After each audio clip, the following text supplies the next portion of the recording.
Thank you, everybody, for being here today. I really appreciate, like I said earlier in my introduction, I know that you could have been a million other places. I understand that there's also a Mass conference happening at this time, and I apologize first for the double scheduling, but I appreciate you being able to be here. And I want to give a special thanks to first Maynard and Lexington for offering to be our guinea pigs today for this Charette asterisk light, is what I'm calling it. And also to Lizzie for hosting this, and this is her last event. So we'll do a big round of applause before we leave. But I'm gonna share my screen now so we can talk about what we are actually doing. And I'm hoping I know how to do that. Yes, you think by now I would be able to. Can everyone see that? Okay, fantastic. Okay. Give me 2 seconds. Okay. Now we're good. Okay. Thank you, everybody.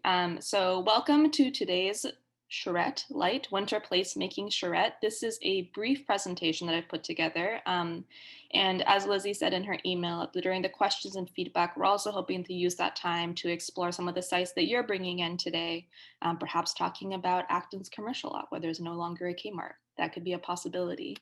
But we're going to spend the bulk of today on a presentation kind of going over the concepts around winter placemaking during this time of COVID, which feels very different than it perhaps has felt before and may feel in the future. And then also going into the actual Charette itself, focusing on 2 sites, one in Maynard, one in Lexington.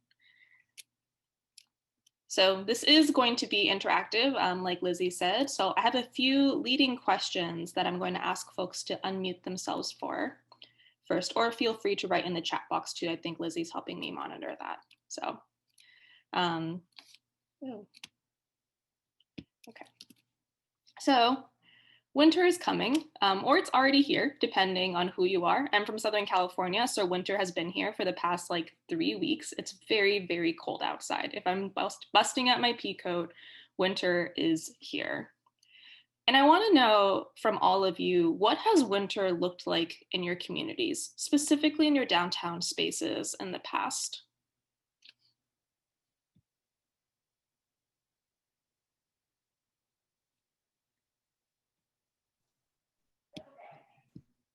Should we just jump in here? Is that? Yeah, feel free okay. to jump in. This is a small group. I want this to be just flexible and not too formal. So Sure. So in Sudbury, it's usually snowbanks, kind of what you see on the screen right now, and then parking. Parking is clear with ice, but then people just go kind of right from their car to inside the space that they were going to, and they come back out, and then they go home. There's not a ton of outdoor interaction. There's less people walking on some of the sidewalks that we have, or there's virtually no activity in our parks, yeah. just because there's snow on the ground and it's really, really cold. Thanks, Adam. If that sounds familiar to you, can I get a thumbs up? Yeah, I see some thumbs ups. Looks exactly like the front of my office a few days of the winter. Yeah, it's empty, right? It's kind of lonely. You move from one space to another. There's not a lot of lingering. Small business owners are perhaps shoveling the front of their businesses, depending on the town you are and the regulations you have in place. But it's a very familiar sight. But my question to you, and what I'm hoping that we can explore today, is does it have to be this way? Because what has summer looked like in your community? Well, I can, before we go to the next part, in Maynard, I have to say, we have 3 or 4 events that really do activate our downtown. We have a sip and stroll that's set up where, and it's in the dead, these are all in the winter. We have, of course, a tree lighting and this, but it does bring, each year it seems to bring more and more people out that want to do something in the winter.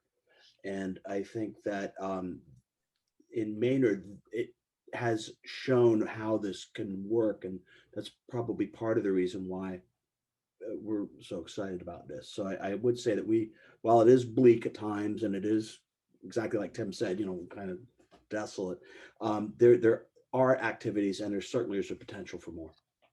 Thank you, Bill, and thanks for that reminder.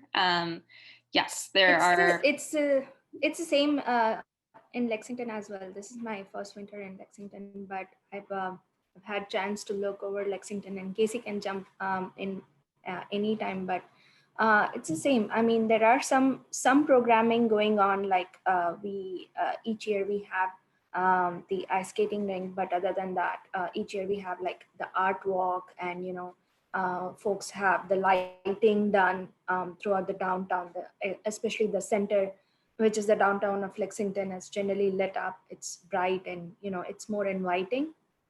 But summer looks like the one that you've just shown. But even summer during COVID was not that active.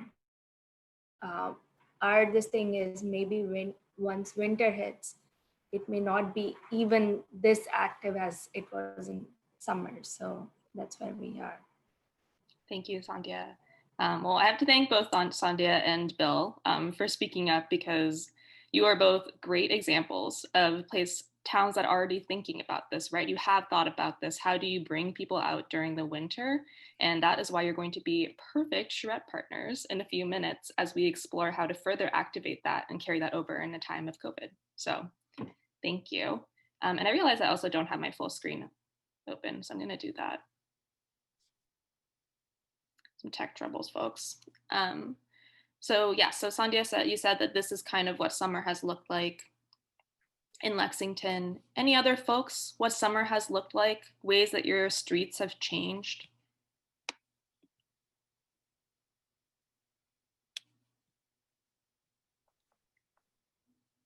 I see some comments in the chat. Yep, Kristen. Share that I think there's been a lot of our recreational spaces, open spaces, the Arboretum, trails, people are out everywhere this past summer, even on, some cooler, kind of rainier days, people have been out.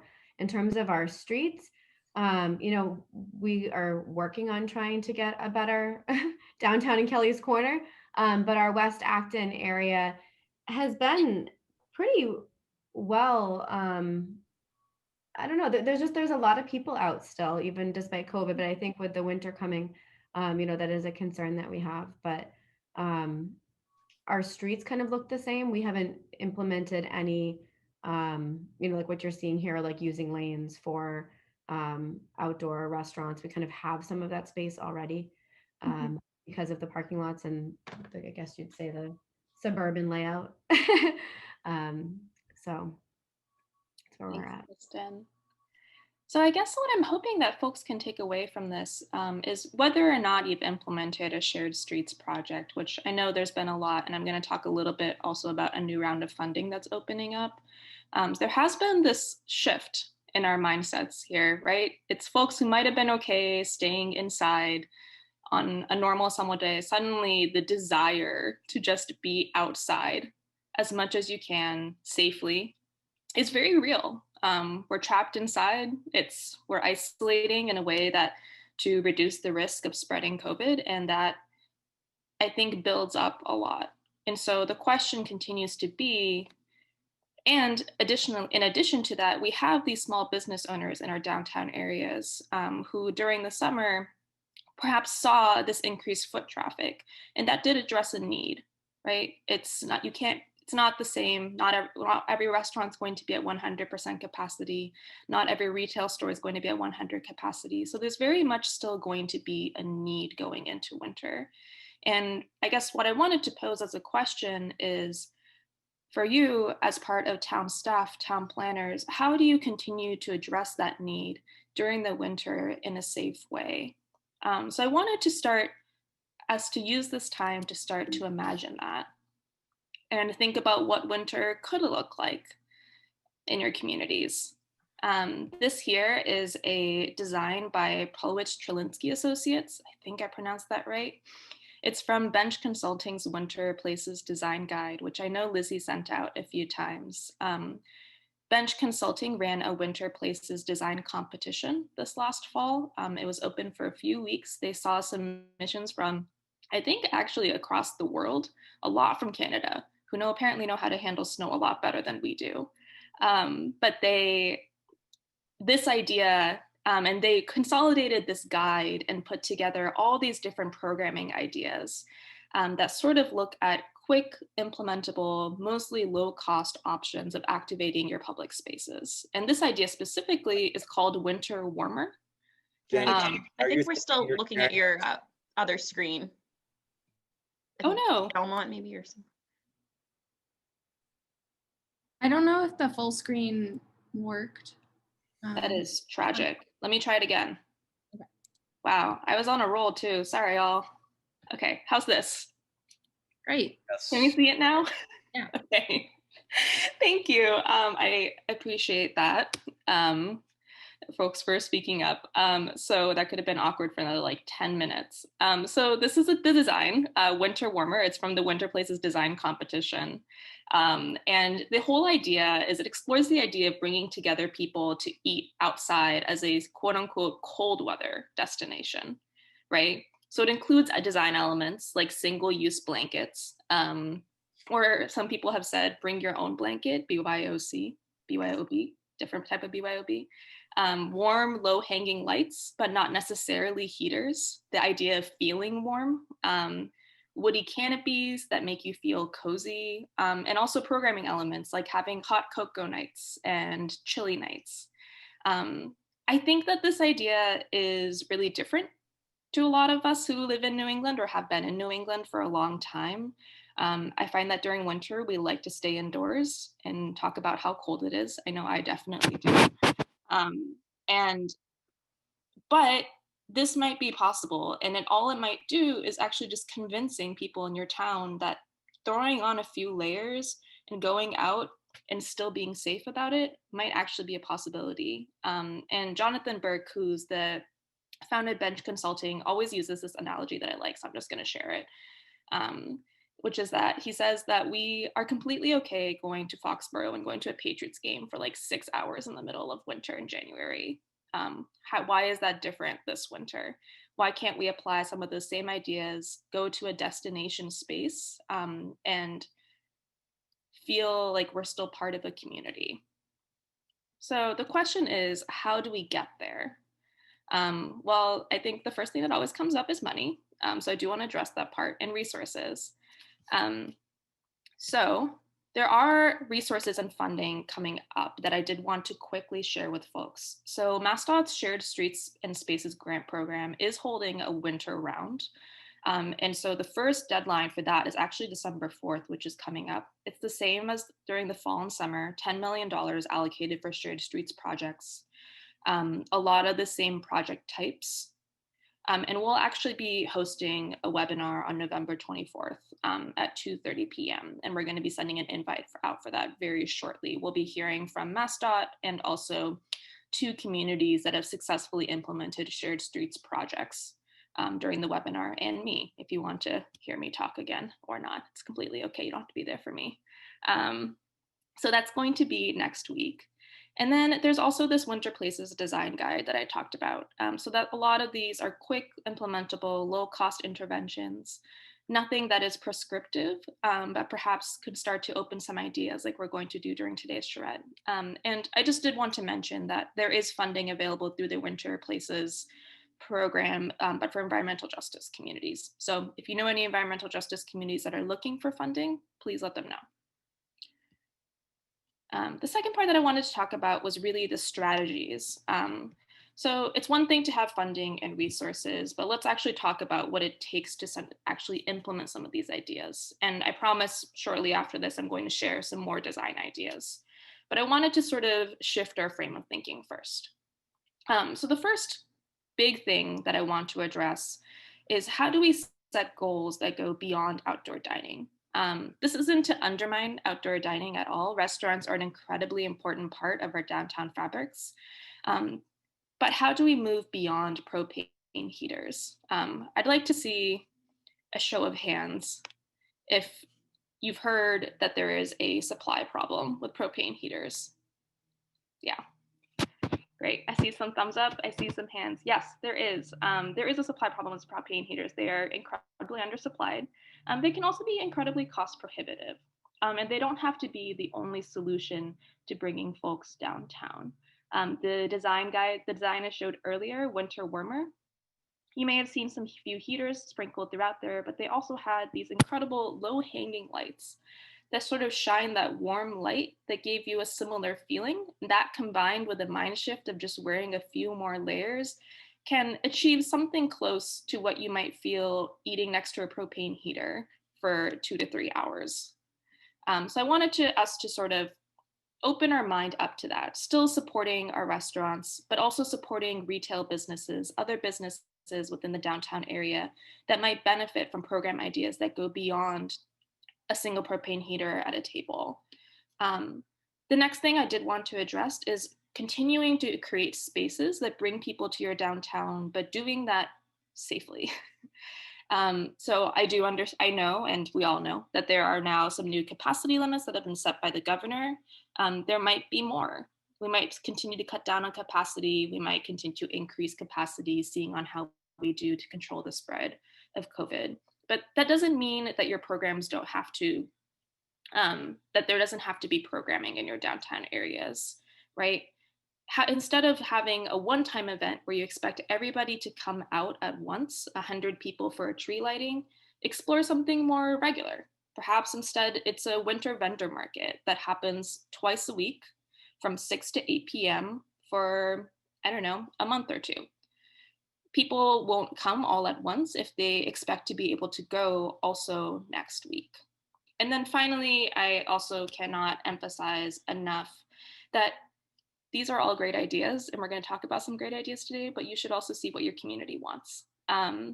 So reaching out, running surveys if you can, running a poll during the next community meeting you have. I know that town hall meeting season is over. I think a few folks were able to postpone and might be having them during the fall, but probably not during the winter.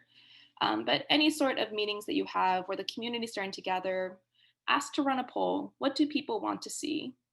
Some of the most successful programs that we heard during the summer came from consumer surveys, asking people to sort of tell us about their expectations as consumers.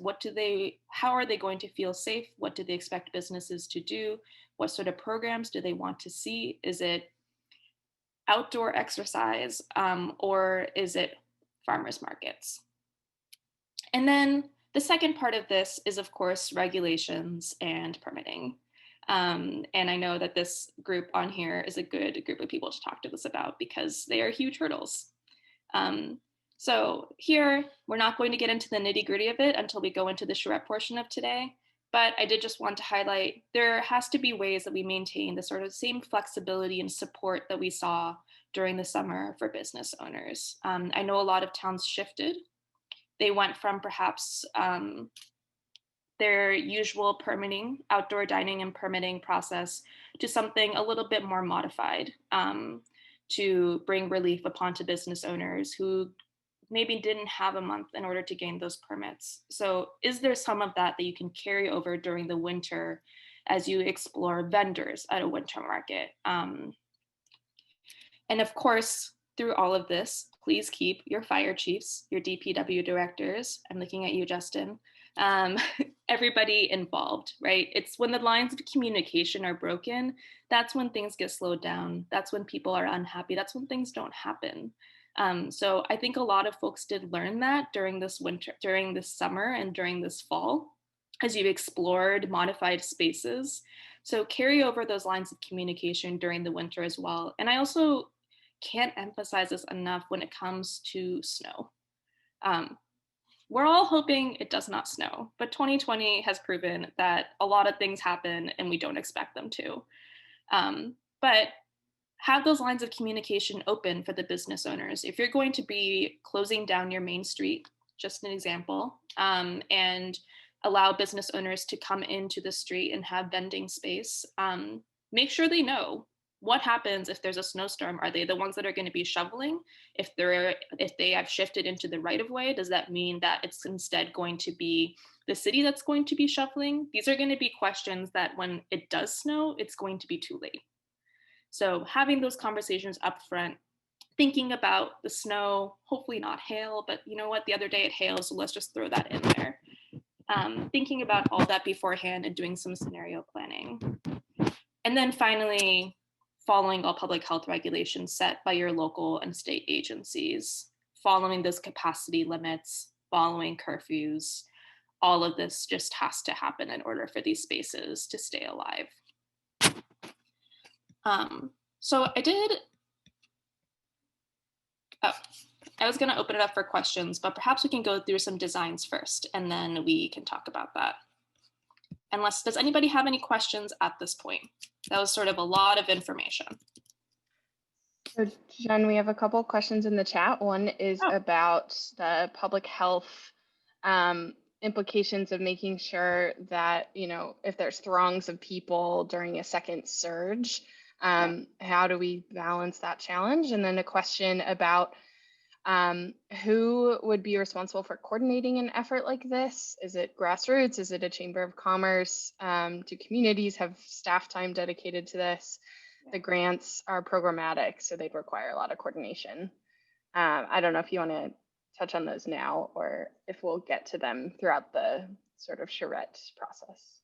Those are very small questions. I don't know why we can't address them right now. Maybe we can actually address half of them, because I think the other half, we have a great example in Lexington and Maynard that addresses what partnerships can do. But for the first part, I do want to say I am not a public health expert. I'm not a doctor. But I do know that we have to follow the state and local regulations that are set up. During the summer, I know that personally, I saw farmers markets, actually a great example of this. There was a lot of checkpoints, making sure that folks had washed their hands, not too many people were going in at once, having markers so that people were keeping social distancing regulations. Whatever way that you can think of to continue to follow those public health regulations will be important. And they might shift, kind of like the question I think is hinting at. We could see another lockdown, and that might mean that this hard worked program that you worked on might need to close for a few weeks. And I think, unfortunately, that is a part of just this crazy year that has befallen us. However, I think that the support that you can show the business owners during that time, again, having those clear lines of communication open, and also support for the community so that they know what's happening too. People aren't showing up at a town square when things are actually closed. Those will be invaluable and help down the line as things perhaps get better. So it's not really an answer, but I hope it's kind of helps. Great. So I want to keep going, and I promise we'll get to the partnerships, because like I said, both Lexington and Maynard have great sites and examples where they're thinking about partnerships and also who might be in charge of programming and balancing those responsibilities. So I just talked a lot about implementation and ideas, and I'm looking at the time, and I want to hurry, but I wanted to just run through some different program ideas that are included in this Winter Places design guide really quickly, because we're going to be using them in the charrette. So I do first want to say, none of these were produced by MAPC. I am not that great of a designer. These are really beautiful. They're submitted from design firms and folks, just communities around the world as part of this design competition. But they're really excellent examples of implementable ideas, which is why I wanted to call them to light today and talk about some of them as we explore the charrette. So this first one is called Warm Winter Spaces. The idea is not only using physical warmth, so you'll see some heaters, right, in this space, but also using the projection of warmth. So they have artwork that's projected onto the wall. There's jersey barriers that are painted by local artists. There's social distance markings on the ground. You can kind of see them, these blue marks right here, right, to address those public health regulations. And all you really need for this is jersey barriers, projectors, lighting, kiosk, warming stations, seats, and some signage. It seems doable. which is why we're going to talk about how Maynard is exploring their site to actually produce this program. The next one is Vacation on Main. So the idea behind this, and this is by Bench Consulting, is that not everyone is going to be traveling this winter. Obviously, there are a lot of travel restrictions still in place, as they should be. But allowing your residents to explore their own Main Street businesses within the community could be a really exciting opportunity. So opening up your Main Street as an open street and exploring it. So the idea would be that each business would have a small stand, and then along the way, there might be stations to warm up, whether that be enjoying warm food, drinks, fire pits, but consult your fire chief first. Don't just bust those out. And all you really need for that is display carts, perhaps a warming station, s'mores, wood. We are being re-recorded. And then finally, the last one I wanted to share was the Winter Streetscapes activation. And this is all about activating your social zones for winter weather. This one's a little bit more broad, but it's kind of keeping that same idea of having these shared spaces and then winterizing them and having a unique winter programmatic calendar that caters to all ages. So some materials they might be able to bring in for this are a ice rink, hint, hint at Lexington, maybe some jersey barriers, lighting, seating, tents, other sports equipment. It's pretty open. So that was a lot of ideas. And I'm hoping that we're still good on time to dive into the charrette portion of this. I think we're good, right, Lizzie? Yep. Okay, thank you. So who here knows what a charrette is? I see a few hands. Yes, mostly everyone knows what a charrette is. For those of you who do not know, it is a design exercise. It's a program exercise. Back in the 19th century, if we're really going back in time, there was a bunch of architecture students who were hurrying all the time to finish their designs last minute. This might sound very familiar. We do this as planners as well. And they would drive around this charrette, which was a cart essentially that they would throw their designs onto last minute, and then it would get hauled out of the way. The idea is that you're supposed to just work really hard until the last minute and produce these incredible designs that have a ton of stakeholder feedback. That's obviously not what we're doing today. That's okay. We're doing a charrette light. And this charrette light is going to be, we are going to do some drawing, or I'm going to attempt to do some drawing. And I see that there is some real designers on this call, and I ask that you forgive me beforehand. But we're going to be exploring some program designs, actually activating some 2 spaces in Maynard and Lexington, and then having a healthy discussion about regulations and permitting to actually make those spaces happen, which is an important part of this. So I wanted to just quickly introduce the 2 sites. So we have Naylor Court in Maynard. Bill, do you want to give us like a 1-minute spiel on what Naylor Court is? Well, Naylor Court is a municipal parking lot that is surrounded by private businesses on most of it, and it also has our Veterans Memorial Park kind of anchoring it.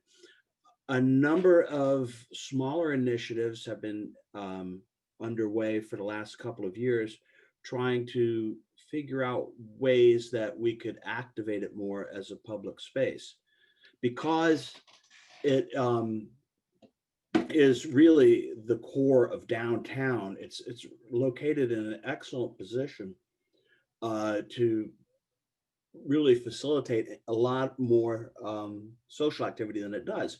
If you can look at the triangle surrounding it, literally all those it's on Main Street, which is down on the lower part of the photo, and Nason Street. And these, if you're not familiar with Maynard, these are 2 of our business, really most active business district and streets there. So taking advantage of the proximity of a public gathering space adjacent to these busy roadways and potential entertainment locations, it seems a natural if we can make it make the Naylor Court a little more user friendly. We have had some events in here. Tim Hess is on the call here, and at one recent cultural council event, he was the president, and he was probably the first one I remember that had an outdoor event actually in the parking lot. We've had them in the parks, but it was a nice event we had outside in the parking lot, and what it did was it demonstrated the viability of this location as a gathering spot. And then lastly, we were able to get a grant from Urban Land Institute and Mass Development last year to do a study of potential placemaking aspects for Naylor Court that would really allow themselves to be activated regularly as a destination and a core space. So with the winter activities, it seems a natural. So Thanks, Bill. that's probably a little over in 5 minutes, but no worries. And we're going to be exploring the warm winter placemaking idea and also the vacation on Main idea in Naylor Court. Here's some different views, and if it's in case folks were curious and you've never been out there. And then the second site that we're going to explore is the Depot Lot in Lexington. And Sandhya or Casey, would you like to speak a little bit about the Depot Lot and why you chose this? Yeah, to start with, let me give you a full disclosure here. I live in Boxborough, so both Kmart and Naylor Court are like, I'm super excited if you can activate those spaces for my kid. My kids would be super excited to visit both places as it's right next door. So yes, Depot Lot. This is a great site that we've been using throughout the summer as well to activate the space. We had our outdoor hair cutting salons on Depot Lot, by the way, during summer. So we did a lot. We were hoping, having an ice skating rink is not new to Lexington. We've had it for the past 5 years, but the location that it was in was the end of the center, the downtown. So we were hoping to have it closer to the downtown, which is, as you can see on the screen, the green space in the bottom left corner is the main active corner, and we were hoping to do it right behind it, where, yep, exactly. So right behind that in the Depot Lot. So it gives folks a lot of space to park, as well as have some pop-up shops over there. Throughout the winter, have some lighting done, and right beside that is our Minutemen Bikeway. If the yellow line that goes right over there is the Minutemen Bikeway. So it's we generally have a lot going on during winter, but this year, we are not sure how to activate this space. But having an ice skating rink right over there might be something that brings people outdoors. And because of the proximity to the downtown and the visitor center, which is right across this on the left top corner, yeah, right over somewhere there is it actually, no, this way, but anyways, the orientation is different, but having it somewhere over there makes it again a tourist. Tourism is again a big thing in Lexington. So, we also wanted to juxtapose this with tourism and how to bring in more folks from outside of Lexington, just to, shop around, walk around the downtown. So that's where we are, but I can go more into the idea and what our plans are, but that's where we are with the Depot Lot. Thanks, Sandhya. And where Lexington is going to explore, you guessed it, the winter streetscape activation idea that I showed a little bit earlier. So, and I have a different view in case you were curious. That's just what it looks like from the street. So I'm going to stop sharing the presentation now, and I apologize, I'm really bad at timing, but we're going to jump right into the Charette portion. We're going to look at Maynard first, and then we're going to look at Lexington. So let me make sure that I have my right screen on here. Give me 1 second, folks. So to do the charrette today, we're using a tool called Miro. Has anyone used Miro before? Yeah, I see some nods. It's great, right? Yeah, Miro is really fantastic. So we're going to be using that actually. Could you spell that? Yeah, it's Miro. Oh, okay. Is it free? Or is It is free for 3 boards, but the secret is, Kristen, is that those boards are infinite. You just have one board that you just continue using on and on and on and on. So it's like basically free for everything. Thanks. Yeah. So this is what we're using today, Miro. So the first site that we have is Naylor Court. And I'm going to work with Bill and Katie, hopefully, to talk about where some of these programming elements can go. So sorry, just getting myself set up here. So Bill and Katie, let's first talk about warm winter placemaking. And I know that we originally talked about how the art projections, you would want to be working with your local nonprofit art space to sort of play a significant role in this. Can you talk a little bit more about that? I think folks were also curious about the partnership aspect of this. Where is art space in relation to this site? Art space is immediately on, let me see here. I can't see I lost the picture here with you there. Okay, there we go. It is immediately to the left down from the upper portion of Naylor Court, right down Summer Street, which is the top street running almost parallel to Where is it here? the parking lot there. North on your map. North. So go up, Yeah. go up, Jen. Yeah. Yep. And then left up Summer Street.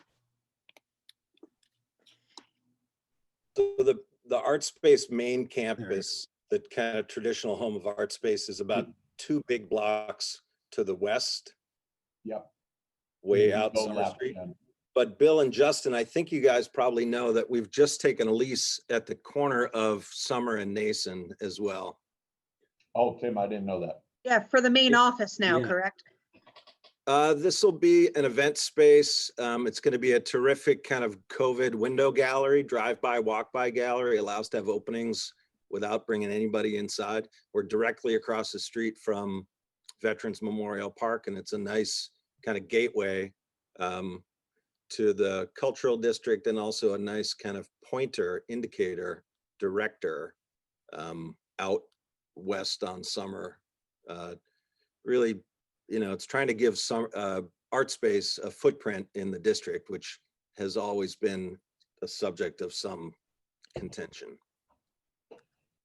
Could you tell me where that is on the map right here? Can we see it on the map? Yeah, if you go to the top of the triangle, your cursor is very close to it now. And if you go to the corner where Veterans Park is, now follow that crosswalk across. Yep. Right there, right? And you are, yeah, at the sharp corner. See where there's an acute corner? Yeah. Yeah, that's the art space new kind of gallery. That's exactly right. Yes. Great. So folks, you're finding exactly what I feared, which is that I'm not that good at drawing. But I'm hoping that we can start to bring this to life a little bit.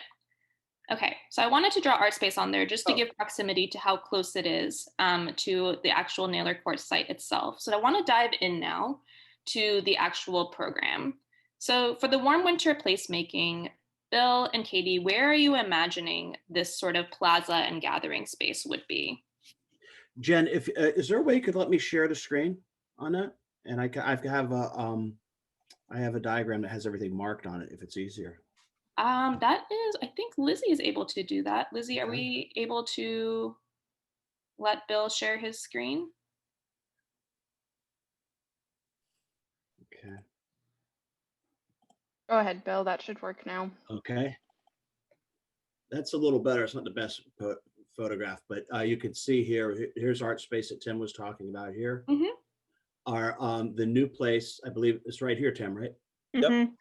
And so Nason Street and Main Street are really our active retail and entertainment and dining areas. Katie, you can jump in anytime you want, as well as Tim, and I think Linda's on the phone too. And Yeah. everybody that's on here, we have has been involved in one way or another with placemaking in here.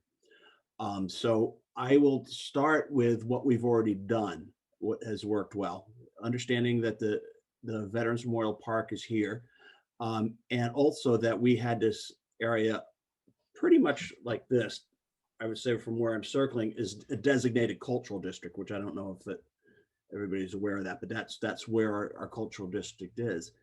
In Veterans Memorial Park right now, it's always something going on there, very community oriented, and people have recognized that it is sort of a conduit from some of our destinations to the north, like the library, as well as art space. And it's been pretty much widely understood it's a conduit between Summer Street and Main Street and Nason Street. You have the park, the Naylor Court area.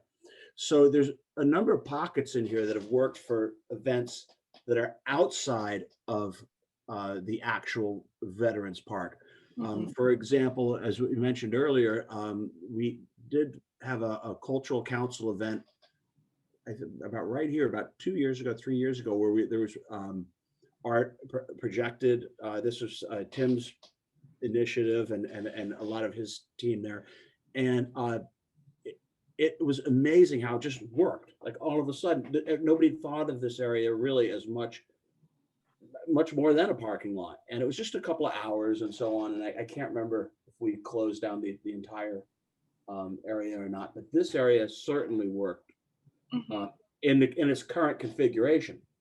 Over here we have now we have a called the Open Table, which is a food pantry here, and they are now they're working outside right in this area with like a distribution area. So it's activated right now for that purpose, and it certainly would be functional for other purposes as well. I think one of the key components to this whole initiative would be having all of or a lot of our businesses that face towards Nason Court, as well as either on Naylor Court, as well as facing on Nason Street or Main Street, activate the rear facades. A couple of businesses have, and there's a potential there that we could have a two-sided business with whether it's retail, whether it's restaurants or these type of things. So I think all of those areas lend themselves to activation based on select and some smaller events that we've done. Katie, did I miss anything, or Linda or Tim on that? No, I will say that right now with, outdoor dining and the Shared Streets Initiative, we did, I think there are 2 restaurants right now utilizing outdoor space in the study area for outdoor dining, Babaco's and El Weeple. They're kind of on opposite sides of, or I guess one's at the bottom end and one's over on that side. But it's kind of minimal what's been done there to this point with COVID going on. I think, and if you think about the area, it is kind of a relatively open area that could benefit from some sort of, not necessarily one event, but like a series of events or, some sort of winter programming, especially, one of the biggest pushbacks we get whenever we mention the basin or doing anything there is parking. People are concerned about losing parking, but what'd be really interesting is, if we did some sort of, market area with art, with art space, if we did some sort of art market walk and create signage on, you know, Nason and Main, kind of drawing people into that center area that's not necessarily for parking at that moment, but you know, you're kind of working off all the people walking in downtown into that area, because it does function kind of as that central area there, if that makes sense. Yeah. Some people with the Katie mentioned the basin. That's kind of a local name for New York Court. Sorry. We're trying to get away from that. And the other thing is the proximity to art space. I should have mentioned that. Right now, I believe there are about 90 studios in there or so. And there is a waiting list of artists to get in there. So there's this tremendous resource that's there to activate through activate spaces through provision or creation of art in the area, and certainly is a kind of a no-brainer for incorporating any sort of activation. And to be honest, they already have outdoor art initiatives at the art space site. Right now they have their Metality show. Yep, Metality show. And right now the entire you know, front lawn of art space is covered in, you know, metal sculptures. Now, if we thought of a way to, you know, use that momentum they have going on to maybe bring some, not that art specifically, but more seasonal pieces into the like Veterans Memorial Park or the Basin area, just to draw people in. I mean, it's something that's already kind of going on. It's not like it'd be creating something from scratch per se. And Katie and Bill, I'm sorry, I have to cut you off right there because I do want to give Lexington some time too. And we went a little bit over on our presentation, but I was hoping I could share my screen again. I took some notes while you were presenting. This is super helpful, Bill. I took some notes so that we can very quickly talk about some of these elements and also now some of the regulations that we would have to think about. Because I know we had a good chat about that over email, so I wanted to make sure we touched upon it. So can folks see my screen? So again, yes. I apologize, not a designer, but I did my best to sort of mark some of the spots. So thinking about sort of these different public space options, having some of the businesses facing internally towards the programming, thinking about signage across Main, sorry, which was it? It was Main and Mason Street. Main and Mason Street. What are some of the regulations and permits you would expect to be having to get in order to activate this space? Insurance, liability, bonding, depends on the request. So the same applies to the operational approach. So say we allow option one and we were to create an ongoing market, which I think is a great location. There's a backdrop wall for both the parks, and we kind of highlighted that internally as an area that could be transformed multiple different seasons, and winter is no exception to that. Depends on the request though. If we're looking at this as an open market and ArtSpace is going to use it, say next weekend, and then we're going to open it up to retail, to say one of our local retail establishments the next, every single one of these potential applicants needs to make sure that they have insurance and that the town of Maynard is covered from a liability aspect. Now, the problems that you're going to see with the constant dynamic change, as opposed to, you know, identifying that it's art spaces from here to here, is that there is going to be the potential of the applicant taking on the responsibility of snow and ice management. As this is a fluctuating situation, we would at the DPW and internally look at this space as an extension of X's applicants' responsibilities, and as such, they would have to maintain that area so that the town isn't liable. Our equipment isn't designed to necessarily handle a flexible space like that, and there is always there is going to be potential stakeholder pushback as we're funded through residential taxes that aren't necessarily applied to private gain, which this is a potential private gain situation. So most of your DPW directors are going to probably tell you the same thing I am. I'm a little more flexible than some of your DPW directors. I know your DPW directors. But they're mostly going to say the same exact thing, as that we're not held responsible and we're not held liable for damages. Convincing your businesses to take on that responsibility is another big problem, as they are already struggling to find resources to even put in place the necessary needs. Even though lighting could be cheap, your propane torches are not cheap. Your tables and chairs and flexible spaces that the towns won't necessarily supply are not cheap. Hey, We have Justin. the ability to supply barriers. We have the ability to do all of that and space that area, but we don't necessarily have the ability to provide functional resources for each individual applicant. And that will always be that kind of teeter, trying to get these businesses or your business groups to really on board, or maybe come together in joint ventures for these spaces that could potentially save them the upfront costs. Those are some issues that I see. Thanks, Justin. And I think, Bill, did you have something? Was that Bill? Was that you that was trying to hop in? Yeah, that was me, Oh, Tim. Tim, I just want to jump in. Justin was kind of describing the that each of a series of businesses or entities would need to take responsibility for liability insurance and all of the incremental permitting things. And then he described the possibility of some joint ventures.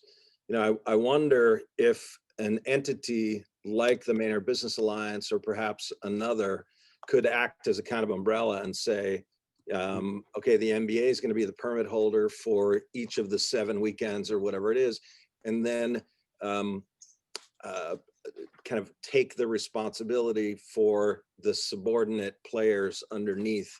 And, you know, I know, Linda, we've got another MBA director on the call here somewhere. We did for a little bit.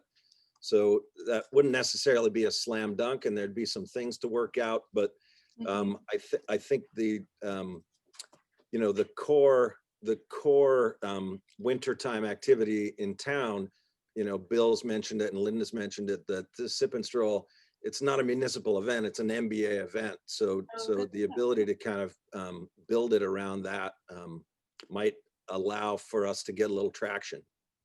Tim, that's awesome. And I hate to cut Maynard off. I'm so sorry. You know that I love Maynard, but we do have to allow Lexington some time to do the charrette as well. And I wanted to offer that we can actually continue this conversation at a separate time, because this is very productive. I really appreciate sort of all the brainstorming that's already happened around partnerships and flexibility of space, and really taking advantage of what's already there, right? That's really important. None of these spaces are going to be activated in a vacuum. There's been these incredible partnerships that have already existed from years past, like the Sip and Stroll with the Maynard Business Alliance, art space in that proximity. So how do you think about that and incorporate that into a winter programming space that can successfully last us safely through the next few months? So again, really sorry to have to stop right there for Maynard, but I do want to move on to Lexington, and then also allow some time for questions and answers. So, Lexington, here we are. You're up. Okay, this so could we zoom out a little bit so that we can? Yeah. Do you think you can zoom out a little bit more? Okay, no, that's fine. Or if Casey, do you think you can share your screen? I don't want to take as much time, but I just want to orient folks of where we are. No worries. So, we have 15 minutes. We're good. Here, sounds good. Sharing mine. Yep, Casey, can you? Awesome. Oh, there you go.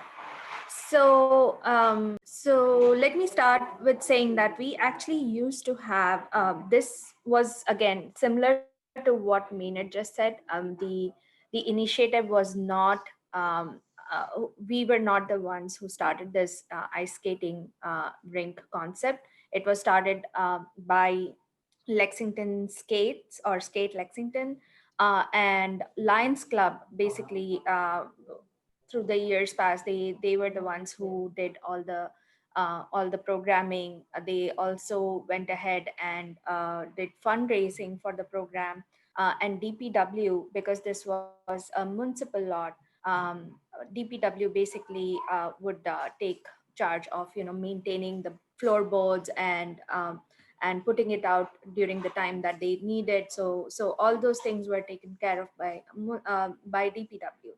So this is Casey is showing the original site that we always used to have. This is almost at the, as you can see, it's the tail end of Mass Ave. So the downtown is this entire, yep, this is the downtown area, and this was the end of the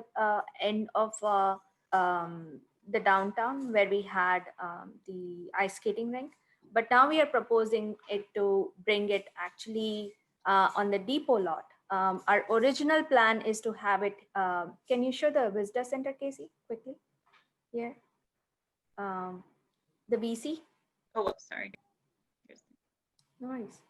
Yeah, that's the visitor center. So, and that's the Buckman Tavern, and we have the Battle Green. So these are like historic sites, and we have the visitor center. So our original plan was to have it in the visitor center lawn. So as soon as you enter Lexington, from wherever you're entering, from Route 2, from Bedford Street, from Mass Ave, wherever you're entering, this would be the first stop, and have it lit up and have the ice skating rink right on that lawn, and the kids playing on that ice skating rink during winter. So that really made that entrance to the downtown, activating that space as a downtown entryway.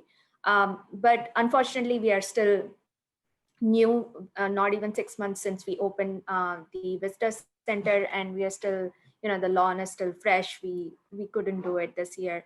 So what we are proposing is that because of COVID-19, the Lions Club as well as the Skate Lexington is unable to get any fundraising done, and it becomes difficult for them to raise any funds to do this entirely. And the businesses have been super supportive of whatever programming we have done so far, but still this might be a challenge for them. So possibly another municipal lot that we have, which is the largest one, is the depot lot, which is the blue line that you can see. But it's right next to the businesses, right next to the visitor center, right behind the depot square, right next to the Minutemen Commuters Way, bikeway, as you can see. And putting an ice skating rink, and similar to what Maynard had said, some of these businesses, like we have, I think, Starbucks, and some of the restaurants can actually face the other way. And Casey can help me which ones it might be, but they like can Starbucks, actually Pete's, open their Mario's. Pete's Coffee, yeah, Mario's. So some of these, yeah. So they can actually open the other entrance, the back entrance, and have some of the seating done on that depot lot. So as far as the permitting goes, it becomes easier for us because it's as I said, it is maintained by the town. This entire lot is maintained by the town, and being a municipal lot, it comes under the town manager's jurisdiction. So we don't have to go to the select board or or in other towns as they are called selectmen for any approvals or permissions. But we do have to, and I did see a lot of comment as far as the public health, or the board of health, and that's a big challenge because as far as ice skating rinks go, I know that there are restrictions as far as indoor ice skating rinks that have come in the governor's order, but the outdoor one, we are still trying to dig through all those regulations, and our public health officials have said that it may be challenging because it's not monitored, or it is basically, folks are skate at your own risk kind of a deal. So the kids have to be, and being a skating, I don't know how to maintain 6 feet of distance, how to enforce that thing. So those are some of the thought process going on right now with the public health. So as far as regulation go, I think that is the biggest hurdle that we have, is the Department of Health, and how to convince them about that. And activating space doesn't mean we just put a ice skating rink. We also have to think about having some seating, pop-up shops, and we generally have art studios, outdoor art studios during this time of the year. Probably invite them through Chamber of Commerce and some of the local art folks to come and do some artwork. It's a huge lot. It's a big lot, so we could actually it's a massive lot, so we can do a lot of things. So those are some of the regulation and some of the programming aspects. Having said that, let's imagine that everything goes through, we are able to do it. Son, can I just The add biggest one more? challenge will come. Sorry, I Yeah, said I have one more restriction and then you can go. Okay, yeah, sorry. Yep, I have a restriction as well, that folks in Lexington love their parking spaces. And especially during winter, and giving up on parking spaces is a huge deal for Lexington. So if we take away this one is a half of the ice skating rink that we are talking about. So maybe say 10 spots here and there. Still, it's a lot. That's a huge convincing thing that we need to do. Casey, you had a restriction as well, and then I can go. Yeah, I had two things that came to mind too. One, this is in the historic district, so we'd have to work with our historic district commission to get approval. I think they define temporary as 45 days. So we might have to go to the historic district to get a certificate of appropriateness for the project. And then additionally, the properties to the north here are all residential. So I would just want to be conscientious of concerns about lighting, sound and that sort of thing as well. Those are two that came to mind. Absolutely. In addition to absolutely. That's really helpful. Do you mind if I share my my screen? screen? Yeah, no problem. Let me. Absolutely. I just had a quick question about you made the comment about parking. Was any thought given to actually reversing that? So leaving the parking lot as parking, maybe blocking off Grant Street to the town common, and then activating the street, creating that as a pedestrian space, and then using like the town common and Embry Park, also bringing foot traffic to businesses facing Mass Ave. Yeah, we haven't thought of that, but I like that idea. There has been a hesitancy to shut down the streets. I know we offered that as a suggestion kind of in the spring, and we faced a lot of pushback.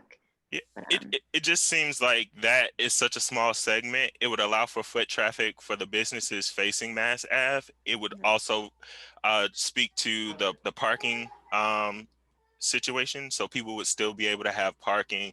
Yeah. They could walk in, and through the park, and then access all the businesses within that small segment of Main Street. And then you also have like the town common to anchor things to the northwest, where you could also make room for additional programming in that public space.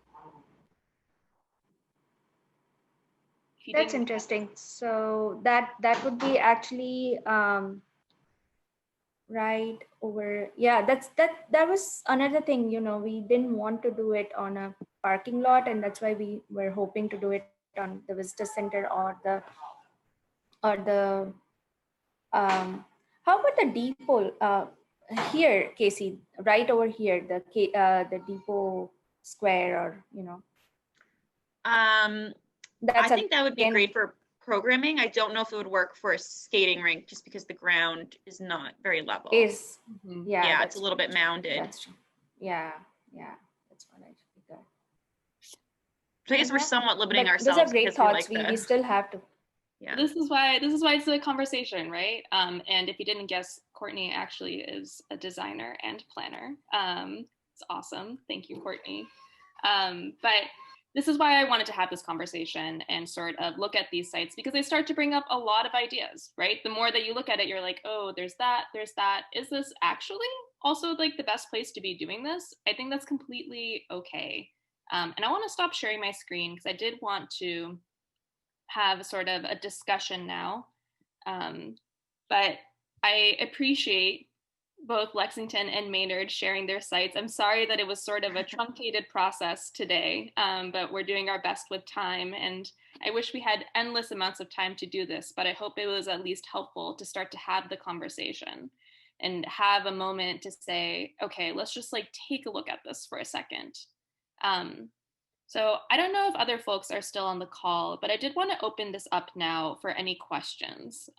Things that are still on your mind just about the implementation side of it, whether it's specific sites that you have. I know Lizzie asked people to also bring their sites, or if it's just generally thinking about winter programming and you want to sort of run it by this group. This is now an open discussion time for the next 15 minutes. Hey, Kristen. Hi. So I think one of the biggest challenges we're going to run up against, and this sounds really silly, but I wasn't thinking about it until you said it, and the snow. I'm like, oh yeah, that's right. The snow, what do we do? You know, we're gonna have to plow it. And the Kmart property is a private property.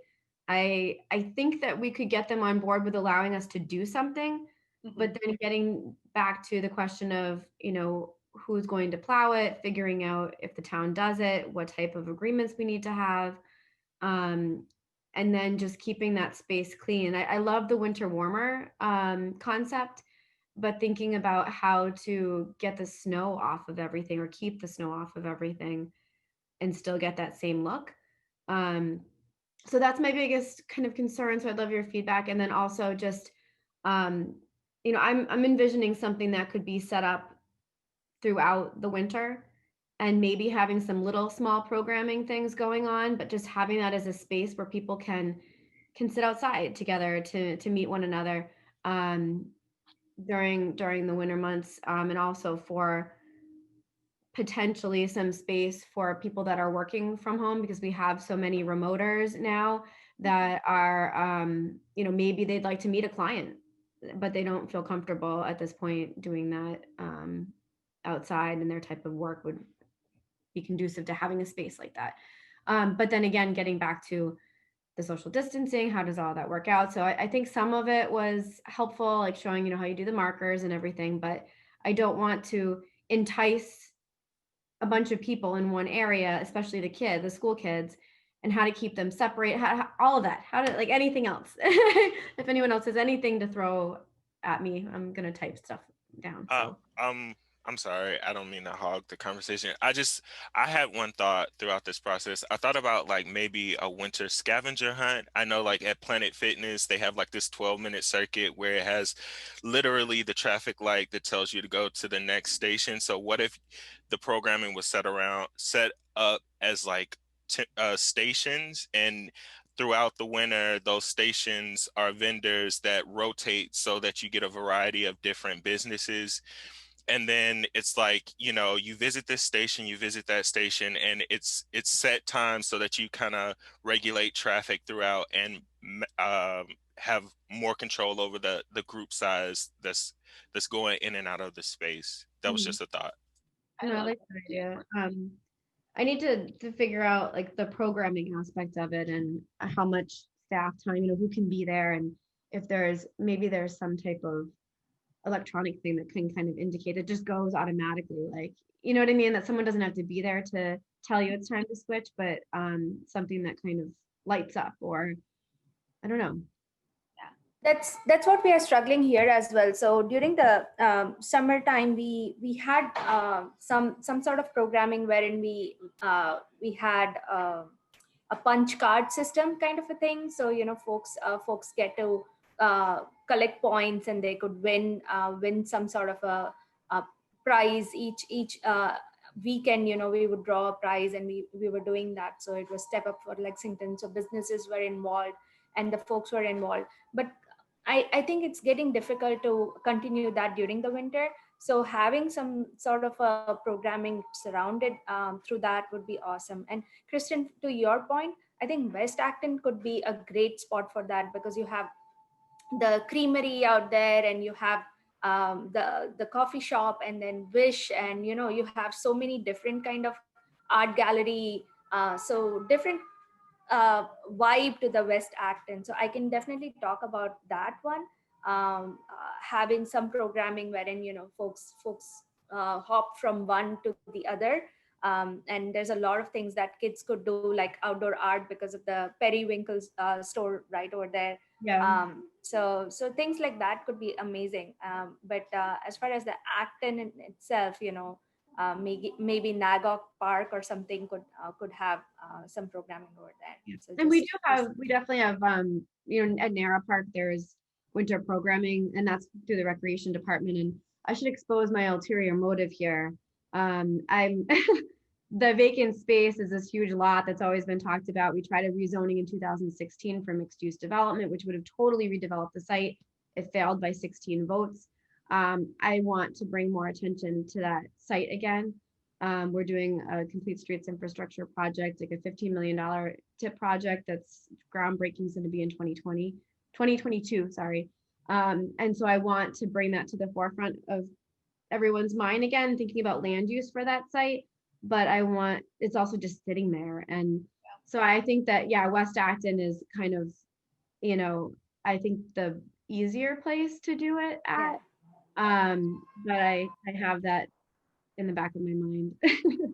Kristen, I think also some ideas, just some quick ideas for that vacant space and bringing attention to it. Definitely think about, utilizing the next round of shared streets grants to see if you can put some of those resources towards it. And then I'm also just thinking, there's a lot of really wonderful ideas in that Winter Places design guide that revolve around art and sort of bringing people to places with art. There was one of my favorite design ideas, not that the other ones weren't good too, was an outside art gallery that folks could go to.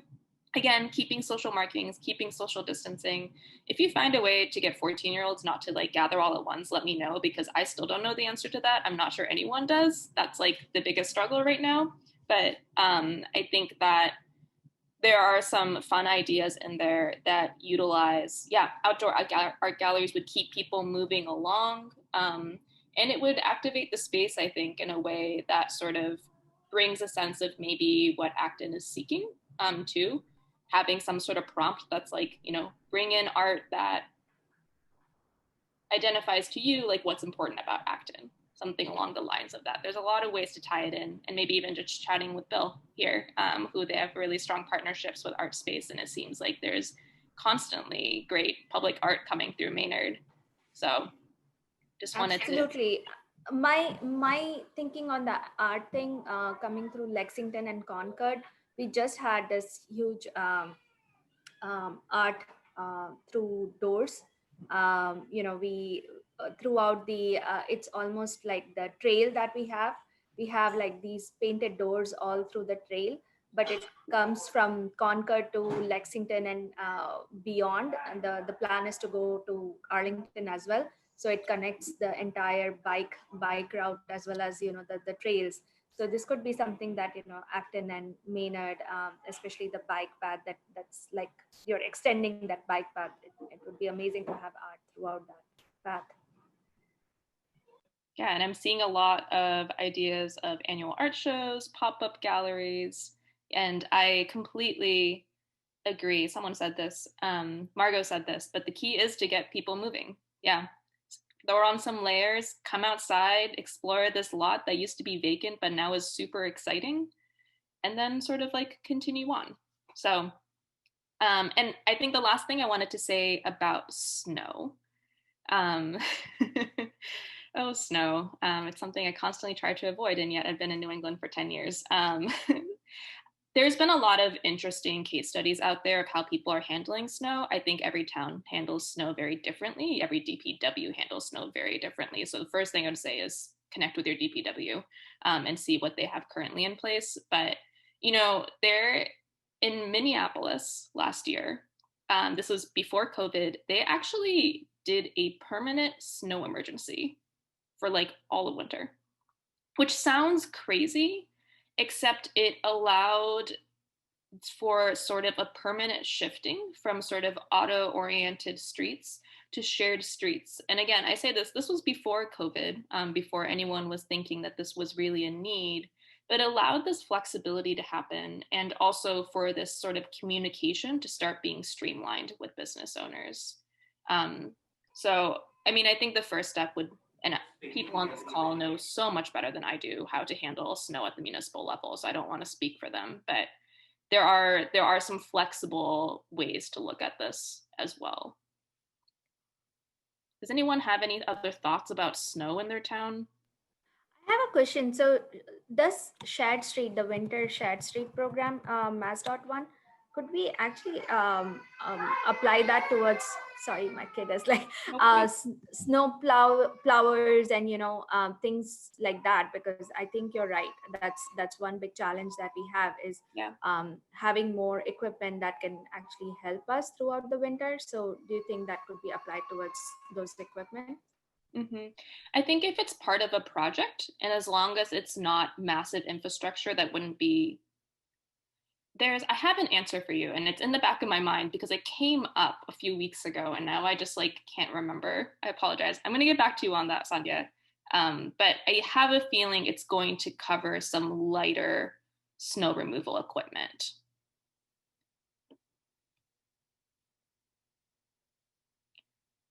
Any other?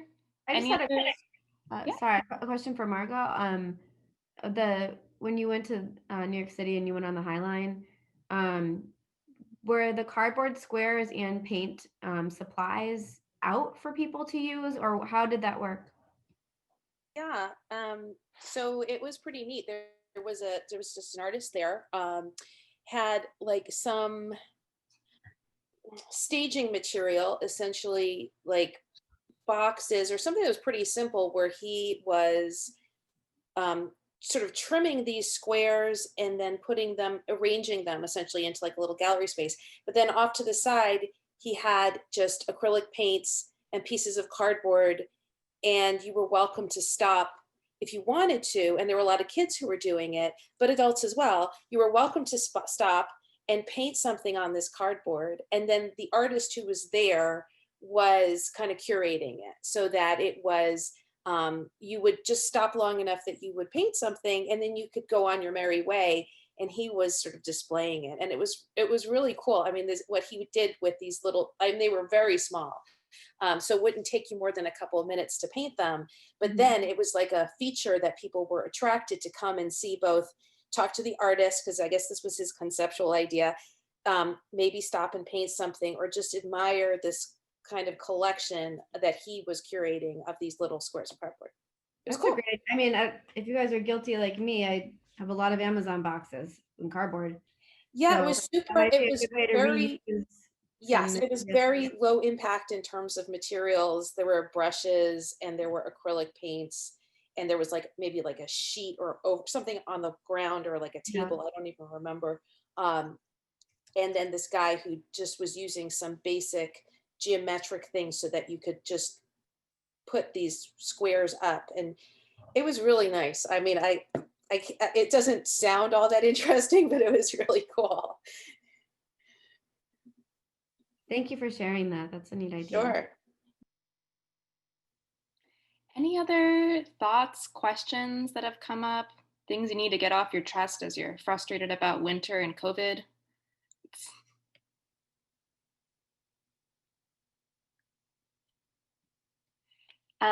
Okay, seeing that I see no questions, what I'm hoping that we have about 2 minutes left, and I really do appreciate everyone for your patience today as we sort of shifted around agendas and try to tackle every part of it.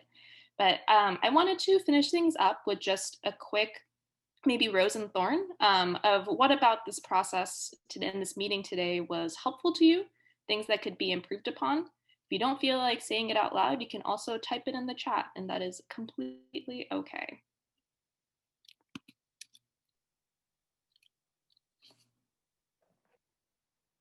This is Adam in Sudbury. I think the main thing pick up for me was thinking about it still as more of an outdoor space, in the sense of you don't need to have like a propane heater every 5 feet.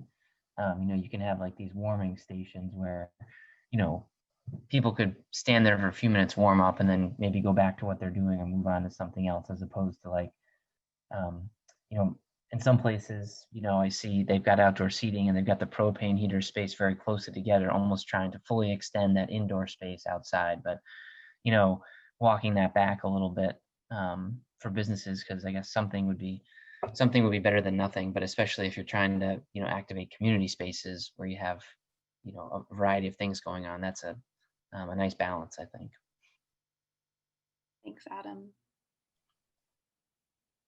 Any other folks? Rose and Florence? Margot, I see that you're unmuted. Yeah, I did. I think we've been so focused on, I don't know, that comfort element, or somehow cajoling people into doing things. I think it's going to be a little hard for people to transition. There's a lot of life ways around comfort, and we're asking people to do something or we're trying to invite people rather to do something where they're going to have to think through it a little bit to figure out how they'll be comfortable. Kind of to Adam's point, it's a change of mindset. I mean, I just think about 100 years ago, how many more layers of clothing people wore, and how much more prepared people were to be out in the elements. We have some foundational work that we have to do within our culture if we're going to expect people to be comfortable out of doors. But then I think that if we get away from the mindset of it being sitting, because when you sit, you get cold, there's just no way around it, that if you can be in motion, you're not going to notice and you're going to be more comfortable. So I think moving away from like the sitting, eating paradigm to the moving, doing, watching, interacting at a safe distance paradigm is really helpful. But I think that I'm not hugely optimistic about people turning on a dime and being able to do this if they haven't had some cultural preparation, like lived in a Scandinavian country or someplace that has year-round activities, and even Quebec City, right? Like with the big winter festival, people are so accustomed to how you do that. We don't know how to do that anymore. It's true. Thank you, Margot. Christina, did you want to say something? Yeah, just really quickly, this was very terrific. This was absolutely terrific. Generated some very interesting ideas. I wish that we were a little more open to creating these public spaces. I happen to be very blessed working in a community that is a destination. People go to downtown Hudson in general, and we're walkable, and it's always crowded. And even throughout the pandemic, it's been crowded. We just recently completed a reconstruction of our downtown Rotary, which completely expanded the public realm. It looks a little bit like a European country at night. People are sitting out on the sidewalk spaces.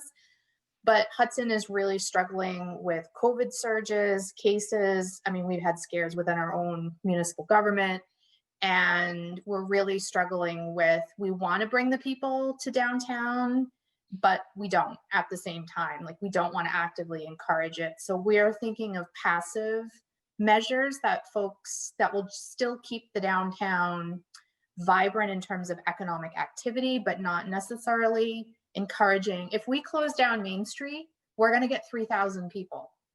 That's typically what we would get if we had our, downtown holiday sip and stroll and sleigh rides. It's like a 3,000 to 5,000 person event.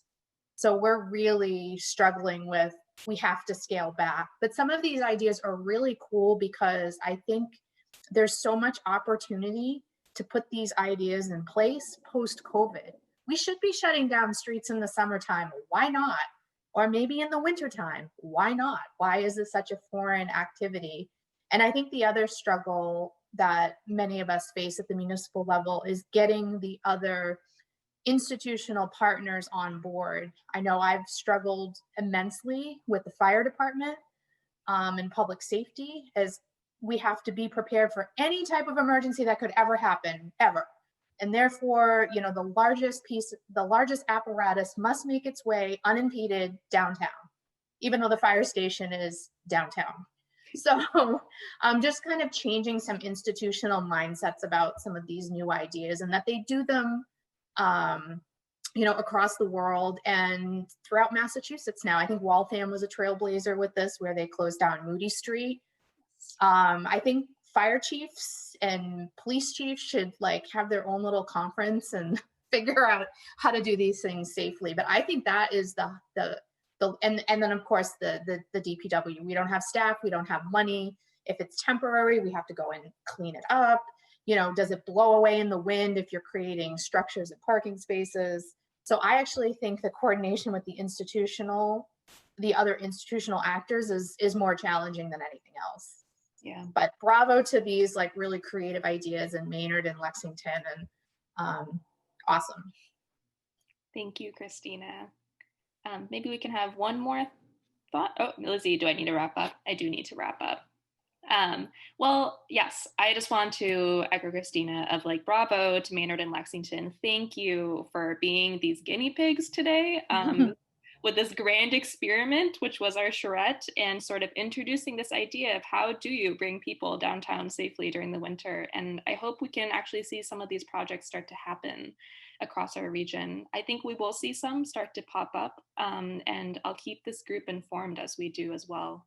And I'm happy, feel free to email me with any questions. I feel like most people on this call I'm working on projects with already, so you know me. But lastly, I just wanted to give a big shout out to Lizzie. This is her last Magic meeting. Of course, I'm coming in late, so now I always knew you were a great sub-regional coordinator, but I am now seeing it in full force. So thank you, Lizzie, for everything you've done for the Magic sub-region.